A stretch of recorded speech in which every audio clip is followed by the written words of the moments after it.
那么邀约评测系列又和大家见面了，欢迎各位的捧场，我是蝙蝠云。今年这个美系玩具市场，它确实是挺热闹，不仅是一些主流产品门类比较活跃，更偏向冷门的也有新动向，诸如在商业生态上一直是一滩死水的1:6可能人形漫画线，也开始有了新的主流厂商入局，这个也不奇怪。相比之下，1:6影视线卷的差不多了嘛，开辟新的第二市场也是符合商业逻辑的。有了新的竞争，一定是好事儿，能让这个领域里曾经的厂商，不论大厂、小厂、第三方版权厂，都能更活跃一些，加强竞争意识，产出更多的好作品。那今天的作品也在其中之列，咱们看看成色如何。本期积极自毁的厂商是 SSR， 产品是煤气灯下的哥谭城蝙蝠侠。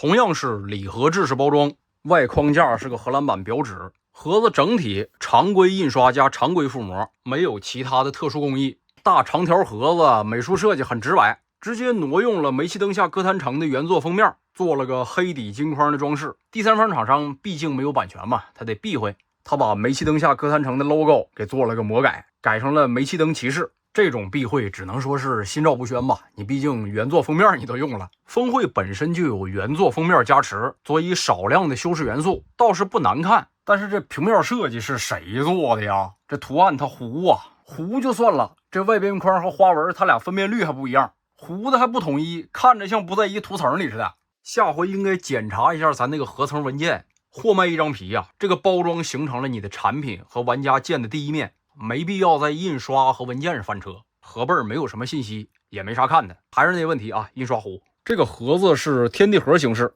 开盒会直接看到黑色的海绵内衬和产品，没有其他的美术设计了。形象出处煤气灯下的哥谭，其他同题材的作品也没少出现在咱们节目中。这个50来页的小短片是蝙蝠侠异世界故事的起源，故事也是非常常见的假如设定。假如蝙蝠侠生在维多利亚时代，假如蝙蝠侠想要抓获开膛手杰克。原作故事的剧情其实十分单薄，相比情节，这50来页故事里更琢磨刻画的反而是时代的景物和意境，那个浓烟滚滚的煤气灯下的哥谭城。在战衣的配色上，煤气灯下哥谭城原著漫画属于那个时代非常流行的暧昧色，偏黑或是偏蓝的镜头都有。 SSR 这次选择制作的是黑色，这个色最稳，调色最简单，大众的认可度也高。选蓝色，光那个调色的协调度够你喝一壶的。因为原著漫画它的作画就比较写意，蝙蝠侠形象也始终是站在阴影中，别说对于人物装备的细节刻画，就连蝙蝠侠的脸都没露全过。所以大部分的玩具产品都会汲取一些后世的艺术形象，为作品丰富细节。像 SSR 这种偏向更大尺寸的可能人形，也理所应当的需要一些元素填充。不过这个点上做得非常克制，超出原著的图形细节，只有披肩上的绑带扣在原著基础上丰富了一些细节，用的是这种有装饰花纹的扣子。上衣改成了这种在后世煤灯蝙蝠侠的艺术作品中非常常见的双排扣上衣，放眼其他就基本都是原作倾向的。素体的呈现比较接近原作人物体型，这人物在漫画中的表达应该是一目了然的高大，宽胸阔背大长腿。煤灯蝙蝠侠这身战衣的突出特征是手工痕迹拼凑感，不是高科技材料或是跨时代工艺，要有突出的年代特征。毕竟原作漫画的故事背景是1889年，应该讲 SSR 对于这身战衣的呈现方向是正确的，并且他这次是在特征位使用了大量的真实材料，诸如护颈、长靴、腰带、胸标以及半拉手套。选材呢是真实皮料，不是人造革，这个选料值得肯定，毕竟相比人造革，这个材料寿命要长得多。不过也有缺点啊，就是皮料这玩意儿它毕竟是生物材料，厚度和韧度上没有人造材料那种平整统一的标准化，所以在这么小的尺寸之下，它的裁剪难度可能会大一点，并且一些料位它可能会有起伏，不能做到完全平整。而这样的工艺问题呢，它也比较适配这个题材，皮料稍微有点凹凸之类的，都能当作是这身战衣的手工痕迹细节。比较有亮点的是这腰带，裁剪工整，走线规矩，而且整体都是真实材料的。像腰间的这几个配包也是在这么小的尺寸里，它是先做了塑形填充，让这个包不变形，再在外边包皮子，表现出来这一个包都板板正正的，看着工艺很扎实。而且这个作品它的衣物裁剪和走线痕迹不用刻意藏，可以用来当做是这一版的细节特征，能和面具上的这一圈对应。所以你看腰带上这个走线，它没有用完全一样的同色，用了个偏顺色的异色，强化它的存在感。胸标也是不用烫或者贴，直接缝在这个衣物上，这也算是比较常见的给立体化的梅登蝙蝠侠产品叠加细节的手段。衣物和裤子用的都是螺纹材料，颜色比较雅，用料比较厚，顶上的布纹也很重，表现那种粗布麻衣的感觉。因为是螺纹材料嘛，它是比较修身，但是不紧绷，这也比较契合原著气质，表现的方向应该是一件厚实的布衣，而非紧身衣的那个感觉。同时它这个腹部是做了填充的，这个位置软乎的，垫出一个肚囊来，减弱这身衣物绷紧的塑形感。原著中的蝙蝠侠就不是个今天我们看到的健美明星那样的 X 型，有着非常宽大的腰围和小肚子。不过这个填充的范围不太够，现在填充的是下中腹位置，再向上的上腹位置还是能摸到肋骨和腹肌的线条，应该再往上垫一点，让这个棱角也消失，只保留一个胸肌的轮廓，整个衣物和周身的表现效果会更协调。以上特征的呈现大部分比较理想，不过梅登蝙蝠侠作品的考点不在那些地方，应该是包裹周身的这件斗篷。可以说整个作品都在为他服务，与其说他是梅登蝙蝠侠的装饰道具，倒不如说梅登蝙蝠侠这个形象是他的披风架子。这个装备西班牙斗篷有强包裹感和藏匿属性，比较容易成为犯罪工具或是行为的掩护。这一服饰曾经一度被西班牙当局禁止，属于一件有禁忌色彩的衣着。这一装备需要在这一形象上达成的属性不少，包裹感、垂感和对于形体的塑造感。SSR 的这个选料是延展感比较强的外滚胶弹力布，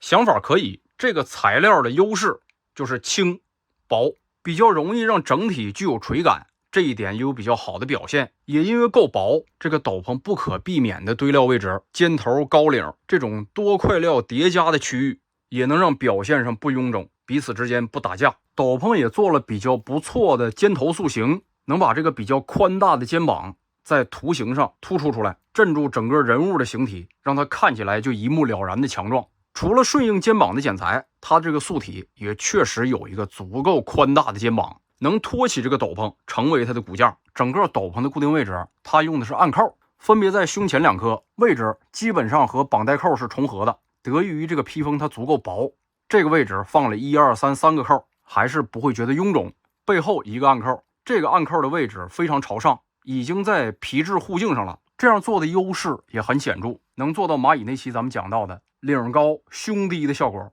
让这个高起一块的后领成为这个角色天然的修饰图形，并且让人物的面孔之后始终有一个黑色的阴影位，以表达这一形象的隐匿感。而这个如果胸领平行是完全体现不出来的。这个高领它是已经做了烫熨之后的预塑形，里面还做了魔术贴位，把这个位置和它应该呈现的弧度，包括高领上表现出的这2个折位都做了固定，这也属于是比较合理的预打理。同时还是因为这料薄，所以这高领的2股折一股也不会觉得很糊得慌，呈现状态上也是比较自然的。而且你看斗篷在胸前固定的位置和这个修饰性的挂链，它的调试就刚刚好，让这条链子衔接之后轻柔的垂下去，这个构图就放松下来了。如果这2条链子往外撇一绷紧，它作为了这一装置的稳定点，那构图马上就会变得紧张，表现效果也完全不真实。这个斗篷上铁丝的塑形位其实做的非常少，仅仅只有胸前的这2条为这个披肩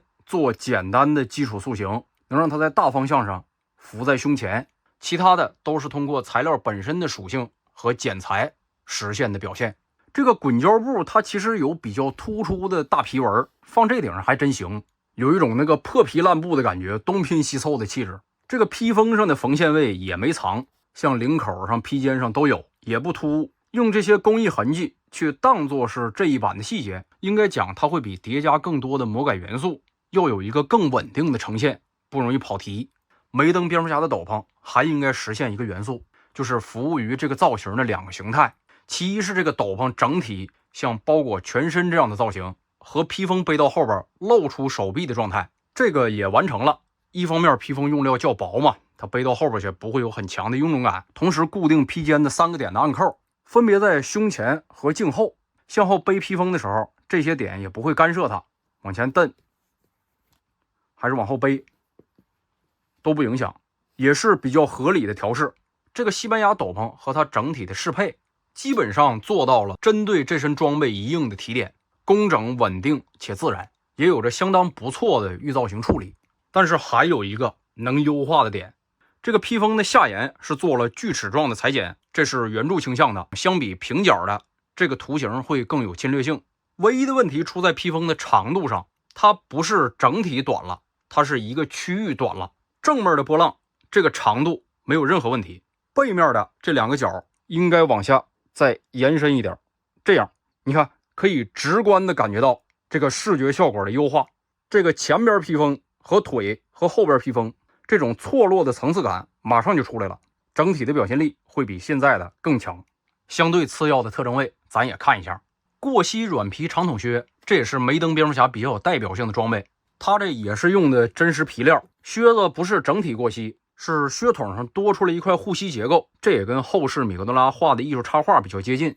这个靴子呢，它做的是比较宽松的，没有像原著那样做的是勒腿的感觉。这个靴子如果做的箍得太紧了，一方面影响可动，另一方面呢，它可能有点像女士的。它这个靴筒内也没做塑形，没有那种特别挺实的感觉。这靴子呢也没有什么突出的细节可言，在整体的图形位上，它是个过膝的黑靴子就够了。这些缝位啊，或者是皮形自然有的褶皱啊，也就当手工细节了。说几个整体上我不满意的点，其一是素体这裆做的太鼓了，这种布衣可动人形，如果是那种穿裤衩的超英角色，就是2层裤子，它会模糊掉一部分这种凸起，这个时候可以适当的做一点强化，强调一下人物的男性性征。但是像这种没裤衩的角色，穿上这种偏向修身的材料，它会把这个凹凸完全的呈现出来，所以这个时候呢，应该是做一定的弱化，把这素体打磨下去一部分，会显得更自然。其二是胸前修饰性的挂链，它的颜色过闪了，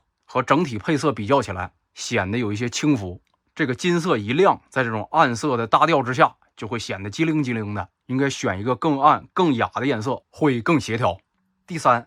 就是不听劝呐，非得整这个真实材料的护臂。咱们上回讲那个黑暗骑士归来也是，梅登蝙蝠侠他没有万刺，是个长筒手套，非得给你拆开手型做手型，完事筒做真实材料的。心是好的啊，周身都是这个真实皮料，想炫技一下子，但是表现效果非常不好啊。最致命的问题呢，就是不适配。他想表达手套筒边缘的这个位置是个圆筒，而手型又是做的最短的，向下凹掉一块的这个，所以这东西它不能动，一动就穿帮。你想这么做可以，但是你得救活着它点，你得做一个稍微长一点的防穿帮，或者你这个手型就向上延伸这么一块，然后每个手型套一个这东西上去，这意思就对了。现在一来是容易穿帮，二来这个手套的特点也没体现出来。这手套应该是这么一个类型，它是喇叭孔的袖筒，它做的确实是向外张的，但是因为真实布料它本身就是软的嘛，它这个表现力完全没有表现出来这种扩筒的感觉。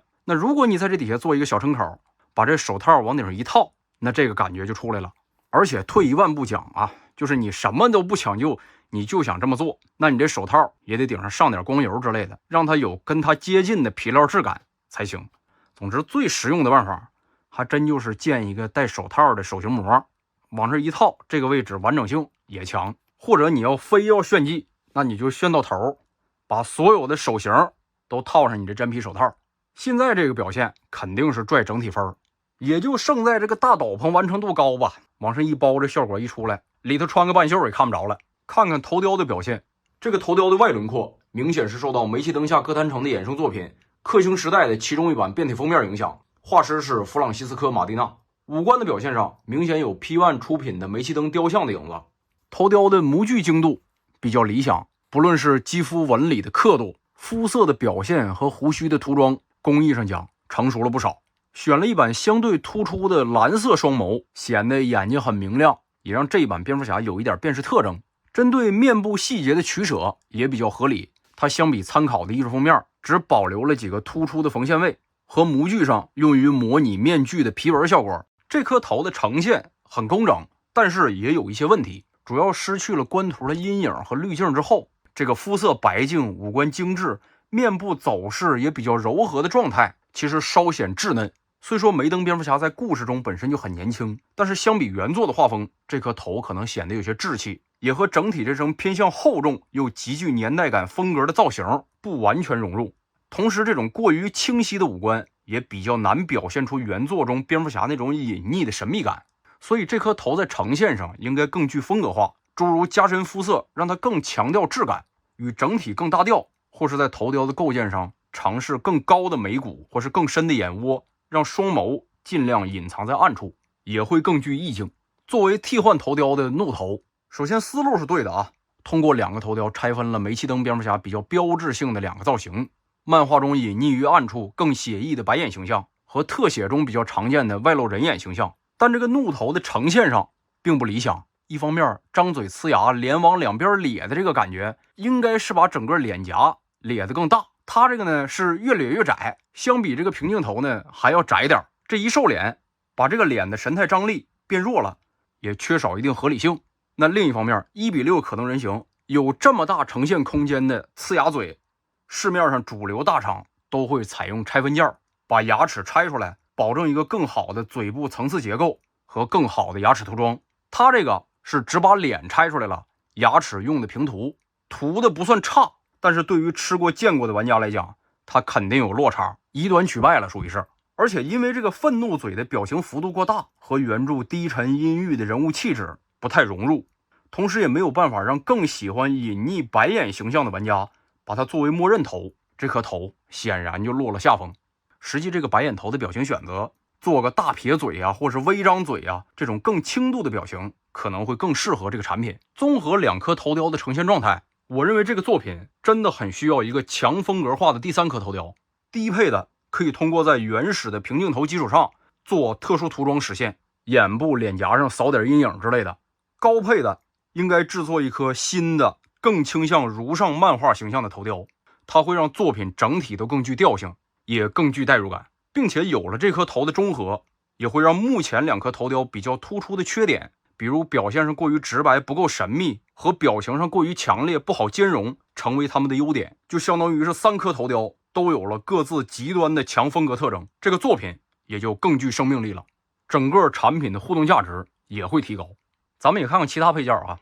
先讲这个对造型影响可能最大的夜视镜，把它一戴相当于是一个伪新头雕，所以这个配置呢可以叫2个半头雕。它是为了表现这个夜视镜的蓝色镜片整个在一个蓝色透明料上做的涂装，这一表现的优势呢，咱戴上看，佩戴之后这个蓝色镜片因为它是透明的嘛，会被人物整体的黑色压掉一部分，让这个蓝只有淡淡的一点呈现，就不会出现那种涂装是实色蓝的镜片。这一形象的蝙蝠侠一戴上，一身偏厚重的身形，戴个蓝眼镜就显得像小丑一样滑稽。这个相比之下呈现就比较合理，这个蓝色是若有若无的，有一点反光表现它真实材料的效果，而且护目镜的表现风格也算比较理想，就是整体能够契合这个时代的装备画风。佩戴的配位制作也挺好，基本是严丝合缝的卡在眼部，能看出这个配位的衔接是有下心条。匕首飞刀做成了这种扩刃的效果，涂装还可以，金属漆还挺亮。这个配件应该算是这个造型的补完，它应该装配到腰带上，3把都装上，大概是这个感觉。适配效果可以，剑柄和剑带的颜色也比较协调，而且也解释了他为什么会做这种宽刃的匕首。他想让这个剑插进去之后，这个剑带稍微鼓溜一点，让整条腰带的视觉效果加上这刀都显得更饱满。道具类配件还有蝙蝠镖，还2种，这是第一种，还有第2种。这个配置还是官图里没有的，应该算追加配件。针对这俩配件怎么说呢？想法挺好，以后别追了。首先就是这个所谓的传统的蝙蝠型蝙蝠镖，它对于梅登蝙蝠侠的价值很小。那原因也很简单，配置重复了嘛。梅登漫画以及它的衍生作品一般都会把腰间的飞刀当作是这一版特殊的蝙蝠镖，要不你想想腰间插这玩意儿是干啥使的。再说这个配件的完成度也不高，这个版本1的蝙蝠镖又傻大，像板砖似的，模具精度也不高，你细看顶上净些个水口。这个版本2明显就是抄的人蚂蚁那个蝙蝠镖的配置，但是蚂蚁的那个蝙蝠镖它本身不是纯粹的蝙蝠镖，它是有功能性的。一方面它能折叠，这一点它没做，另一方面，蚂蚁的那个标可以依孔位握持，就像铁血战士使用的那个圆盘刃刀一样。你看他这手指头这么老粗，他也入不了孔位，所以这个配件它就是单纯抄了个型，有食人牙慧之感。这一版的爪钩枪看起来像个小手炮一样，造型气质也算比较符合这一时代的科技画风。这个配件的造型呢，也明显是有出处的，它模仿了 P1 雕像版煤气灯下哥谭城的狗爪枪。爪头磁吸的，爪部可以张开，握持的效果、击射的表现力都可以。不过我记得官图里应该是有收纳状态的爪头吧，这个配件好像是被砍掉了，这不合理，还是应该有一个常态造型的爪头。道具类配件如果想再弄点出来，那真不如考虑头雕参照的这张原画，人物手里的这个提灯。这个配件可能一方面更映衬煤气灯的这个主题，另一方面它也更容易做出差异和风格化。里头要再装个小灯，人物一提，会有非常好的展示效果。地台咱黑暗骑士归来那期就看过，系列通用的，和人物的适配也还凑合，但是作为系列的通用地台，它完成度确实是比较低。想表现不规则的实质地面，又加上了自洗，顶上这个斑点挺麻硬，说工整不工整，说设计感也没设计感，这个自洗效果还显埋汰，需要一些风格化衬托。但是地台本身呢又是非风格化的常规设计，所以配上这种本身比较具有风格化的产品，就显得很普通了。针对这种系列统一的地台，它应该有一个更规矩的设计和相对规范的变数，诸如可以不要这拉拉巴巴地面，本身就是黑色的方形平台就已经足够了。需要特殊的设计，可以针对每个产品做2个纸质或是 PET 制的地台面，这地台面上可以印刷这一版蝙蝠侠的 logo 或是对应的景物，供玩家去选择替换。人物名牌也可以增加一定的变数，根据每个产品的配色而定，这样可能更容易让系列产品摆放在一起的时候更具体系，也更能有针对独立产品的定制化适配。可动放最后说吧，这也确实是针对这个造型我最不关注的点。不过你别说啊，虽然看着滴了算卦的，但是可动还挺好，因为它这大斗篷都薄嘛，不干涉可动，身上看着厚，基本就是个紧身衣，没有过多对可动干涉的点，所以大方向呢就是素体能咋动它就能咋动。头雕的低头抬头乃至是转头，手臂的侧抬、前抬，单关节的手肘，手腕咱刚才看了，穿帮比较严重，虽然它里头做了一截黑色的布衣，但依然不理想。腰胸的可动，踢腿、侧踢、屈膝，那整体的可动幅度大概也就如下。SSR 的煤气灯下哥谭城蝙蝠侠，不论是这身相对复杂的衣物剪裁、服饰配位、模具精度，还是胶件涂装，都有着比较不错的完成度。针对量产工艺的把控上是趋于成熟的，而且它是继承了之前黑暗骑士归来的优点，就是产品有一个完成度颇高的基础的视觉呈现效果。针对漫画和其拓展衍生的艺术形象及融合如上的立体化呈现方向是有对应考量的，也能感觉到这是一个了解漫画原作并以其为基石制作的偏写实形象。当然了，作品依然不完美，诸如挂链啊、鼓裆啊、袖筒啊，但它们确实都是比较琐碎的问题了。这个造型最核心的斗篷，它确实做到了工整的修饰身体，以素体为首的框架也确实完成了做披风架子的责任。目前为止，这应该是同题材量产布衣玩具里不能说完成度最高，但是是最工整的了。好了，那这期聊到这儿吧，感谢各位收看，我是蝙蝠云，咱们下回见。